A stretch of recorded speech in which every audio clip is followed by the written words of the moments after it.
नमस्कार, मैं हूं आपके साथ सुनील कुमार शर्मा और आप देख रहे हैं न्यूज जन आवाज।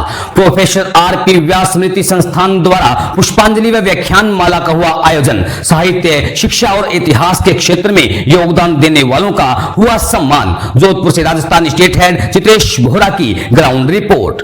प्रोफेसर आरपी व्यास स्मृति संस्थान के तत्वाधान में शुक्रवार को प्रोफेसर आरपी व्यास जी की पुण्यतिथि के अवसर पर पुष्पांजलि समारोह एवं व्याख्यान माला श्रृंखला 12 का आयोजन किया गया। इस अवसर पर प्रोफेसर आरपी व्यास मार्ग पर उन्हें श्रद्धा सुमन अर्पित किए गए। कार्यक्रम के आरंभ में पूर्व महापौर घनश्याम ओझा एवं महेंद्र मेघवाल ने व्यास जी के चित्र पर माल्यार्पण कर उन्हें श्रद्धांजलि अर्पित की। घनश्याम ओझा ने कहा कि आरपी व्यास जी एक प्रसिद्ध समाज सेवी, शिक्षाविद तथा इतिहासविद थे। संस्थान के अध्यक्ष राजेंद्र प्रसाद व्यास, उपाध्यक्ष जीपी व्यास, सचिव डॉक्टर मनोरमा उपाध्याय सहित अनेक गणमान्य जन भी उपस्थित रहे।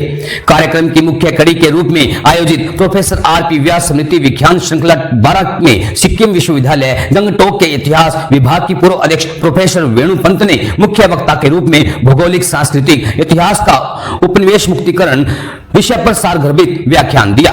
इस अवसर पर मुख्य अतिथि के रूप में सूरसागर विधायक देवेंद्र जोशी उपस्थित रहे। उन्होंने कहा कि भारत की पहचान उनकी सांस्कृतिक विरासत है जो हमेशा स्थायी रहेगी।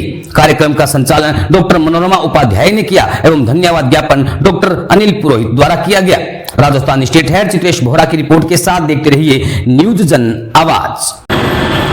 वो समाज सेवी, नेता, शिक्षाविद, ब्राह्मण प्रेमी, जिन्होंने समाज में कुछ योगदान दिया, उनकी स्मृति में इस प्रकार के सड़कों के नामकरण किए गए।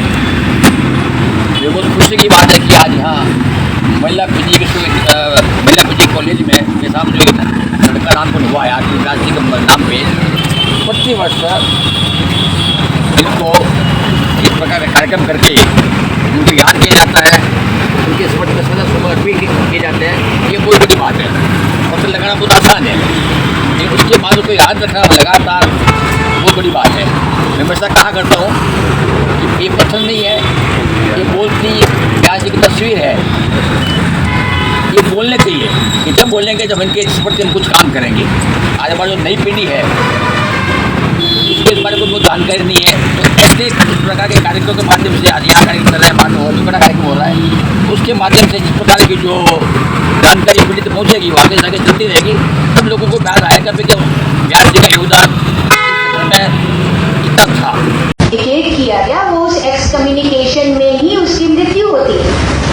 कोपर्निकस को सत्य बोलने पे उसके दफनाए हुए शरीर को भूमि से निकाल के उसको जला करके उसकी राख को बिखेर दिया जाता है ताकि कयामत के दिन उसको इंसाफ न मिले।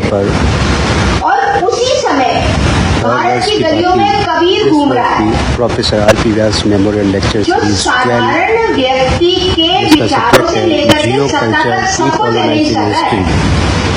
लगातार लेक्चर कर रही है प्रोफेसर वीना पंत। दोहे बना रहा है, गा रहा है और उसको हम संत बोल रहे हैं। उसे एक्सकम्युनिकेट नहीं किया जा रहा है, उसे सम्मान किया जा रहा है। क्यों?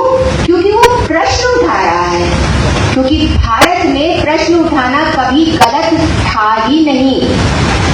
तो जिस समाज में कभी प्रश्न उठाना गलत नहीं था, उस समाज में जहां विविधताओं को स्वीकार करना और जहां ये मानना कि मैं जो सोच रहा हूं वो सही है क्योंकि मैं ऐसा सोच रहा हूं, लेकिन जो दूसरा कह रहा है वो भी सही है क्योंकि उसका भी तो एक मत, एक विचार, एक समझने का तरीका है। तो ठीक है, वो उसके सच के साथ, मैं मेरे सच के साथ, दोनों जी लेते हैं।